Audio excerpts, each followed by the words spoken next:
लेकिन दूसरे के बारे में हमेशा कहेंगे इसमें ऐसे करने से ठीक होगा, उसमें ऐसे करने से ठीक होगा। वो जो आप सोच भी रहे हैं वो कार्यान्वित भी नहीं हो सकता। वो तो कार्यान्वित भी नहीं हो सकता। अरे आवाज आ रही ना? सबको आवाज आ रही? जोर से आवाज आती। हाँ, नहीं आ रही आवाज?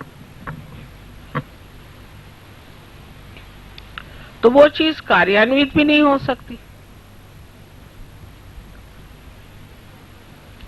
आपका कोई मतलब ही नहीं है उससे।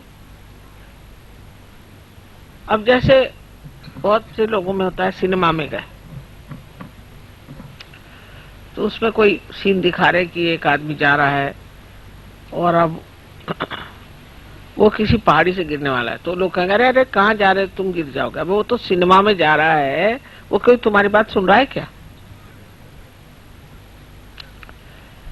उसी तरह से हर एक चीज का ठेका लेके बैठते हैं। और इस तरह से अपनी बुद्धि में भी पूरी तरह एक विचारों की श्रृंखला बना देते। लेकिन जो कुछ आप देखते हैं वो देखना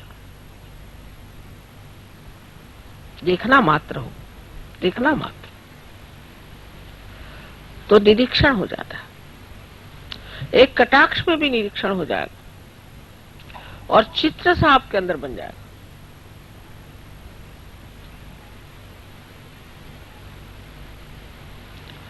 लेकिन वो देखना नहीं होता, इसे निरंजन देखना कहते हैं। उसमें कोई रंजना नहीं होनी चाहिए, ना उसके प्रति कोई रिएक्शन ही नहीं होनी चाहिए, बस देखो।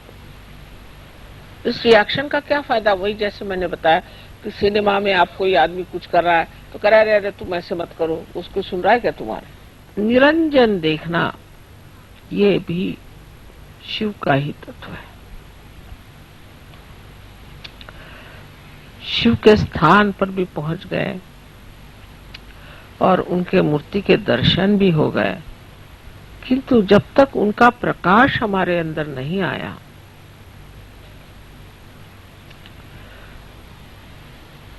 तो सब व्यर्थ ही है।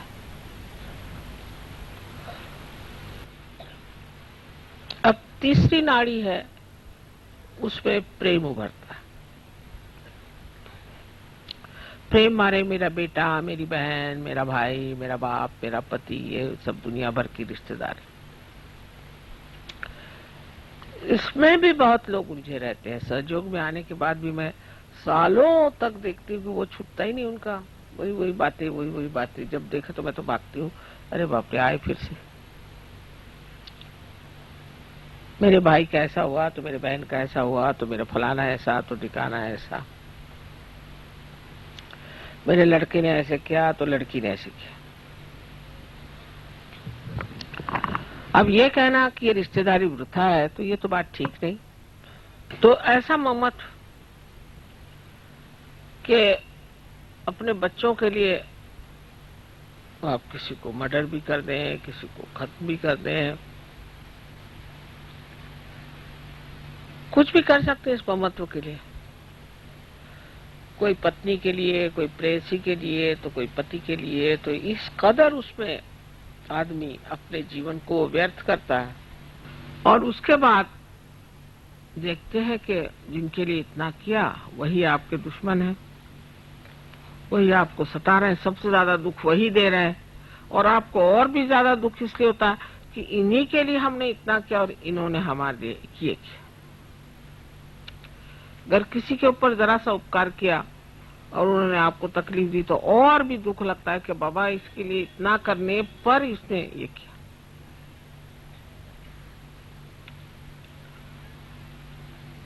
तो पहले जमाने में तो कहते थे कि सबको त्याग दो, घर त्यागो, बच्चों को त्यागो, बीवी को त्यागो, सब छोड़ छाड़ करके जंगल में जाके एकांतवास करो। सहयोग में ऐसा नहीं। सहयोग में यह है किसी को नहीं त्यागना है, सबको अपनाना है। क्योंकि सहयोग एक व्यक्तिगत कार्य नहीं कि आप जाके एकांत में बैठ गए और तपस्या की और बड़े ऊंचे हो गए तो क्या फायदा हुआ, आप अवधूत बन गए तो क्या फायदा हुआ।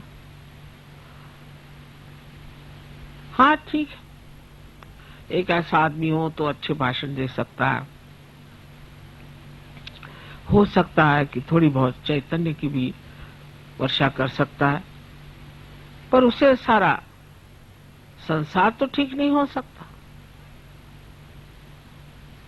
हमें तो सारे संसार को ठीक करना।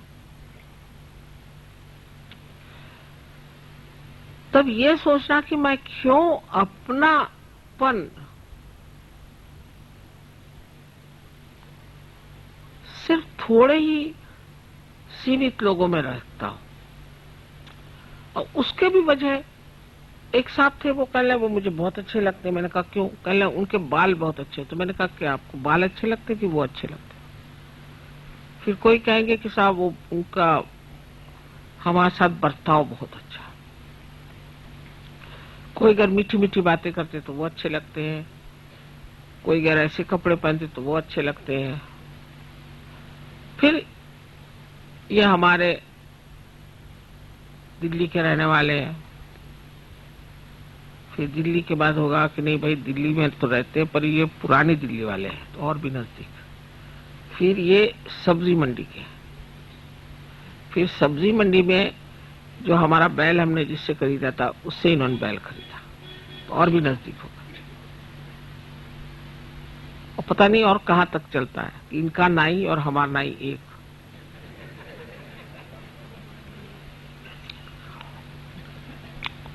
और बड़े गले मिलेंगे, वाह वाह वाह वाह।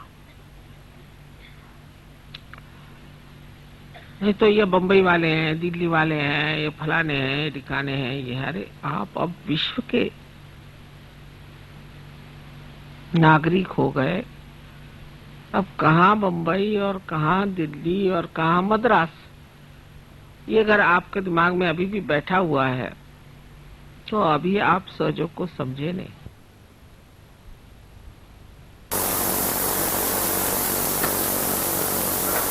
ये कब होगा? जब आपका ममत्व तो करुणा में लीन होता है, करुणा में, दूसरी करुणा के सागर, दया के सागर शिव है। यह करुणा में लीन होना चाहिए, तब फिर बराबर समझ में आएगा कि किसे क्या समझना चाहिए, किसके साथ क्या करना चाहिए और अछूता कैसे रहना चाहिए। मैंने बहुत बार उदाहरण दिया है आपको कि एक पेड़ में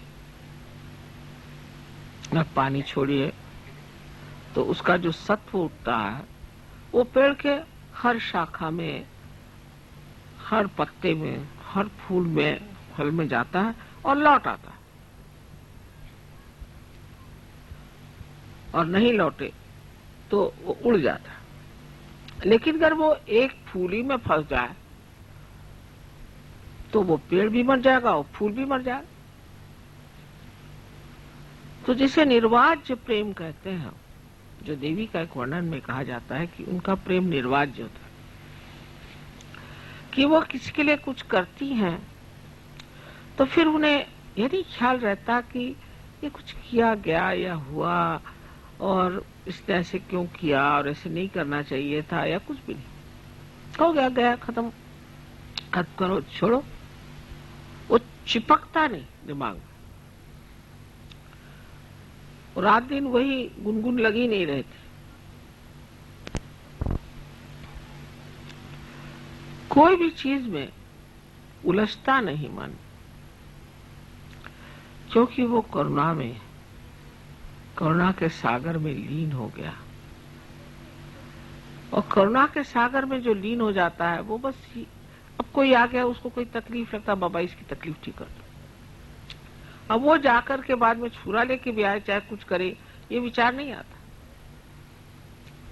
तकलीफ है ना, अब ठीक कर दीजिए, इनको ये परेशानी ठीक कर दीजिए। हालांकि मैं जानती हूँ कि कोई कोई परेशानियों में कोई अर्थ नहीं है, लेकिन तो भी बहुत गंभीरता से उसको सुनती हूँ कि भाई क्या परेशानी बताओ, हाँ फिर ऐसा है तो फलाना है, छोटी छोटी चीजें भी कोई बताए। अपने अपने दायरे से लोग मिलते हैं, उनके दायरे में मैं नहीं उतर पाती, अगर वो मेरे दायरे में नहीं उतर पा रहे हैं तो ये उनका दोष नहीं।